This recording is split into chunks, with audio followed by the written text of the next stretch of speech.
2차 세계전 이야기로 잠시 가도록 하겠습니다. 독일군이 러시아를 침략했습니다. 당시에 레닌그라드, 독일군에 의해서 봉쇄되었습니다. 독일군의 전략은 레닌그라드를 봉쇄시켜서, 즉 레닌그라드를 고립시켜서 그 안에 있는 사람들이 굶어 죽을 지경으로까지 몰아넣고 마침내 굶주림 때문에 더 이상 견디지 못하고 항복하기를 기대하는 것이 바로 독일군이 레닌그라드를 2차 세계대전 당시 봉쇄를 하면서 취했던 전략입니다. 레닌그라드는 800여일 이상을 독일군에 의해서 봉쇄되었습니다. 그럼 봉쇄된 레닌그라드에서 어떤 일이 벌어졌을까요?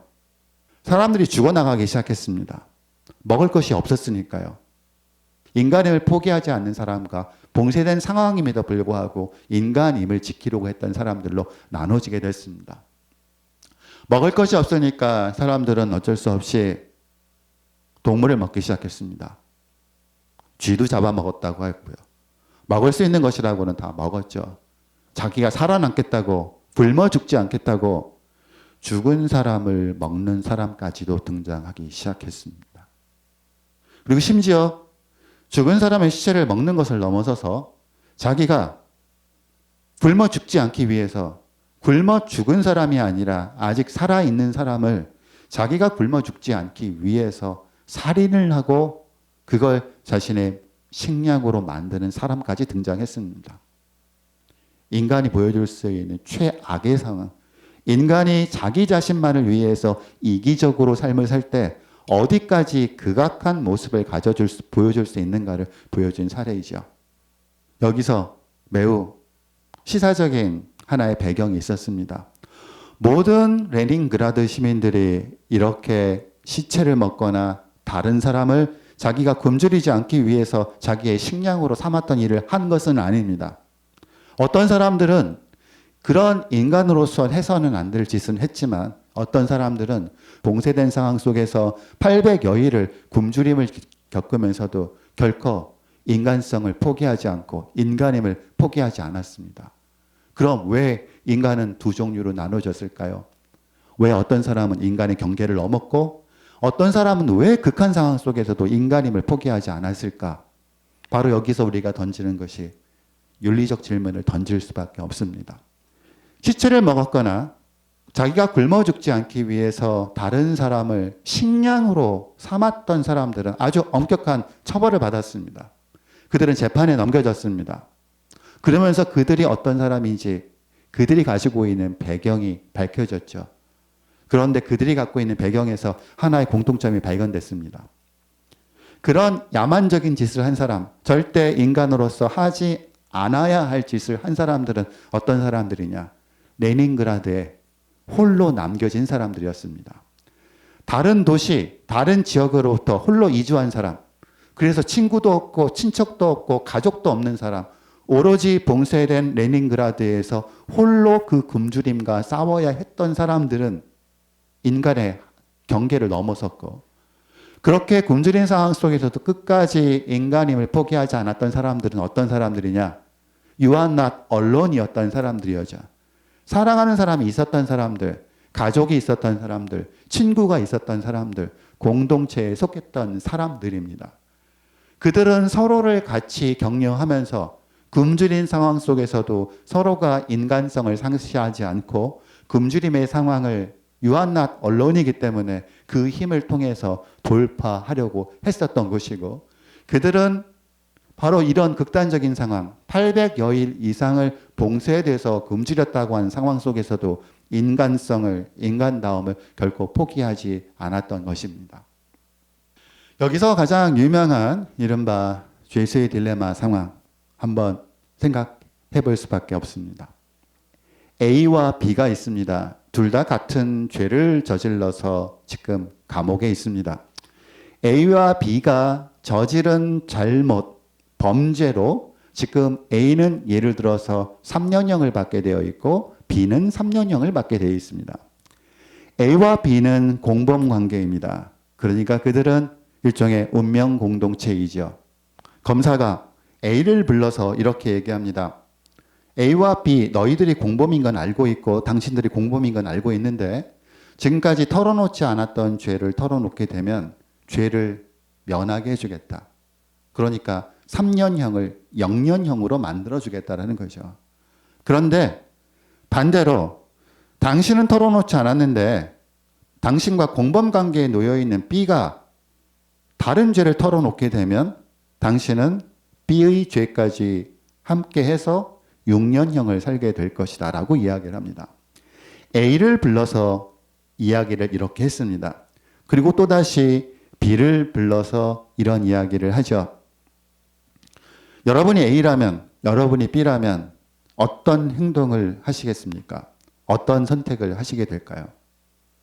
즉각적으로 드는 생각은 그걸 겁니다. 내가 죄를 털어놓을 이유가 없지. 왜냐? 우리는 운명 공동체이니까. 둘이 신뢰관계가 놓여 있을 경우 A도 B를 배신하려 하지 않고 B도 A를 배신하려 하지 않을 겁니다. 이렇게 생각을 하고 있다가 갑자기 그런데 B가 나를 배신하면 어떻게 하지? 라는 생각이 드는 순간 아마 여러분도 머리카락이 쭈뼛 서실 겁니다. 내가 배신당하면 어떡하지? 배신당하면 어떻게 됩니까? 배신당한 사람은 6년형을 살고 배신자는 0년을 살게 됩니다. 그 생각을 하는 순간 사람의 생각은 바뀝니다. 내가 만만한 사람이 되어서는 안 되겠다. 내가 당해서는 안 되겠다. 내가 혼자 죄를 털어놓지 않고 상대방이 죄를 털어놓게 되면 그 자는 나를 배신했기 때문에 0년형을 살게 되고 나는 배신을 하지 않았기 때문에 6년형을 살게 된다. 그렇다면 어떤 선택을 하게 되느냐? 배신 당하기 전에 내가 먼저 배신을 하고 말리라. 내가 당할 수는 없다. 당하기 전에 차라리 내가 먼저 배신을 하고 배신당하는 게 덜 아깝다라는 생각을 합니다. 그럼 A와 B는 각각 둘 다 배신을 하죠. 각각 서로 배신을 하면 어떤 일이 벌어지느냐? 둘 다 6년형을 삽니다. 최악의 상황이 벌어지는 겁니다. 이론적으로는 최상황의 상황은 둘 다 A와 B 사이에 신뢰관계가 유지돼서 서로가 서로를 배신하지 않는 것이 최상황의 상황인데 이론적으로는 우리는 최상황, 이론적으로는 공동의 선이 무엇인지를 알고 있음에도 불구하고 그럼에도 불구하고 인간들 서로가 서로에게 최악의 상황을 강요하게 된다는 것이죠. 이게 바로 You are not alone이면서 사회에서 흔히 벌어지는 일들입니다. 그럼 우리가 이런 죄수의 딜레마 상황에 놓여 있다고 할 때 그래서 내가 바보가 되기 싫어서 내가 당하기 싫어서 상대방이 나를 배신하기 전에 나도 상대방을 먼저 배신해버린 일들을 우리가 매일매일 되풀이하고 있다면 그래서 우리가 살고 있는 것이 이렇게 힘든데 이렇게 우리가 살고 있는 것이 힘든 이유가 서로가 서로를 배신하기 때문이라고 하면 여기서 사회학은 당연히 윤리적인 질문을 던질 수밖에 없습니다. 이렇게 살아도 괜찮은가란 질문이죠. 언제까지 이러고 살 것이냐. 이렇게 살 수밖에 없는 것이 죄수의 딜레마 상황에 살 수밖에 없는 것이 인간의 운명인가? 인간은 이렇게뿐이 살 수 없는 것인가? 이것이 인간의 굴레인가? 아니면 우리가 모르는 다른 방법은 없을까라는 궁리를 할 수밖에 없습니다. 바로 그 점에서 악셀로트 교수팀이 죄수의 딜레마 상황이 지배적인 상황 속에서 인간은 어떻게 행동하는 것이 가장 현명한가 내지는 죄수의 딜레마 상황에서 인간이 벗어날 수 있는 방법은 무엇인가에 관한 질문을 했고 가장 인간이 어떤 행동을 하는 것이 가장 좋은 것인가 라는 전략 시뮬레이션을 실시했습니다. 자, 상황은 이렇습니다. 둘 다 협력을 할 경우 각각 팀에게 돌아가는 점수는 3점, 3점입니다. 배신을 하면 5점을 얻습니다. 배신을 당하면 죄수의 딜레마 상황처럼 0점을 얻죠. 먼저 배신하면 5점을 얻습니다. 그리고 배신을 한 상대는 0점을 얻습니다. 서로 배신을 하면 1점씩 얻습니다. 가장 높은 점수를 받은 팀이 이깁니다. 죄수의 딜레마 상황이 계속적으로 지배가 된다라고 하면 상호 배반이 판을 치는 세상이 될 텐데 자, 이런 상황 속에서 어떻게 행동하는 것이 가장 현명할까요? 라고 하는 과제를 악셀러드 교수팀이 내고 전략 시뮬레이션 게임을 실시한 결과 놀라운 결과가 나타났습니다. 전혀 예상하지 못했던 팀이 우승을 했던 거죠. 그 팀이 가지고 있었던 전략 아주 단순했습니다. 그 팀은 협력을 기본으로 합니다. 협력을 우선시합니다. 하지만 그 팀은 협력을 우선시했을 때 상대방이 자기 자신을 배신하려고 했을 때, 즉 배신당하는 일로 인한 위험을 방지하고자 이 팀은 또 하나의 확고한 원칙을 세웠는데 그건 바로 잘 알려진 눈에는 눈, 이에는 이라고 하는 전략입니다. 기본적으로 협력을 하지만 상대방이 나를 배신했을 때 그 팀은 상대 배신한 팀을 응징합니다. 그러니까 악셀러드 교수팀이 전략 시뮬레이션 게임에서 우승한 팀은 마냥 착하기만 한 행위자는 아니었던 것이죠. 사람들은 보통 두 가지를 선택합니다. 먼저 눈앞의 이익을 생각하면서 먼저 배신을 때리는 것. 악한 사람이 될지언정 나는 살아남고 내 이익을 거둬야 되겠다라는 판단을 하는 경우입니다. 스스로 악당이 되는 경우이죠. 악당이 되는 게 너무 싫어서 악당이 지배하는 세상에서 난 악당처럼 살고 싶지 않다라고 해서 무조건적인 선함을 유지하고 있는 사람들도 있습니다. 무조건적인 선함을 유지하는 방식, 무조건 협력하는 거죠. 상대방이 배신을 해도, 배신을 당해도 그래도 사람을 믿고 협력을 하는 겁니다. 그럼 세상은 이렇게 악당의 역할을 수행하는 사람과 천한 천사의 역할을 수행하려고 하는 사람으로 두 가지 시나리오만 있고 우리는 때로 그 상황 속에서 그 상황 속에서 일종의 시속 게임을 벌입니다.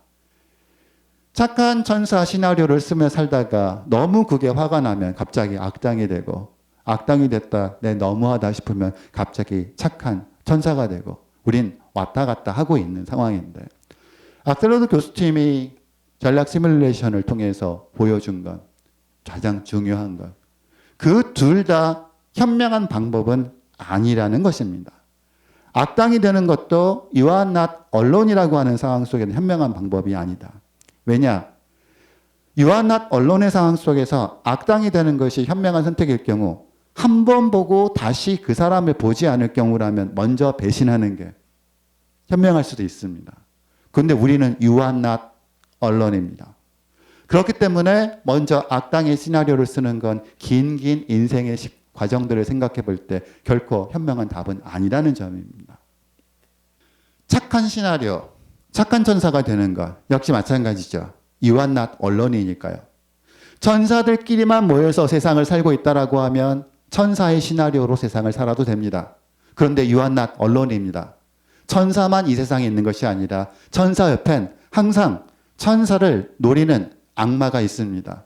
그래서 악셀로 팀의 결론에 의하면 천사의 시나리오만 쓰는 것도 결코 현명한 방법은 아니라는 것이죠. 자, 제 이야기의 맨 처음으로 돌아가도록 하겠습니다. 사약은 무엇을 할 수 있을까? 무엇을 하려고 하는가? 그걸 단 하나의 문장으로 표현해 본다고 하면 You are not alone이 아닐까? 우리는 홀로 존재하지 않습니다. 우리는 You are not alone입니다. 저도 마찬가지고 여러분도 마찬가지입니다. 우리가 홀로 살고 있지 않기 때문에 세상에선 여러 가지 일들이 벌어집니다. 그렇다면 우리에게 남는 또 하나의 문제, 우리가 You are not alone이기 때문에 You are not alone인 상황에 위험을 가하는 사람을 어떻게 대할 것인가, 즉 정의를 지키는 문제, 처벌의 문제가 또한 매우 중요한 문제로 자리를 잡게 됩니다. 그건 우리가 폭력적이어서도 아니고 우리가 공격적이어서도 아니고 우리가 You are not alone의 상황을 위험에 몰아넣는 사람을 응징해야 하는, 응징을 통해서 정의를 지켜야 하는 문제가 우리에게 중요한 이유는 우리가 공격적이거나 폭력적이기 때문은 아닙니다. You are not alone을 지킬 수 있는 유일한 방법이 그것이기 때문이죠. 왜냐? 인간은 You are not alone을 통해서 뒤늦게 지구상에 등장했음에도 불구하고 현재의 자리로까지, 현재의 문명을 이룰 수 있었던 것도 우리가 You are not alone이었기 때문입니다. 팬데믹 상황, 다들 힘든 시절들을 보내고 계실 텐데 바로 이 힘든 시절 극복할 수 있는 방법, 그건 역시 You are not alone입니다. 우리는 홀로 고립되어 있지 않다라는 것, 이 힘든 상황을 같이 겪고 있다라는 것, 이 힘든 상황은 나 혼자의 힘으로 해결될 수 있는 것이 아니라 우리 모두가 You are not alone이라는 것을 인식하고 모두가 다 의도하지 않은 감염의 전파자가 되지 않도록 우리 모두를 위해서 각자 할 수 있는 최선을 다하는 공동의 힘이 모여질 때 우리가 팬데믹 상황에서 벗어날 수 있다는 것. 이런 메시지를 여러분들과에게 전하면서 제 이야기는 이것으로 마치도록 하겠습니다. 감사합니다.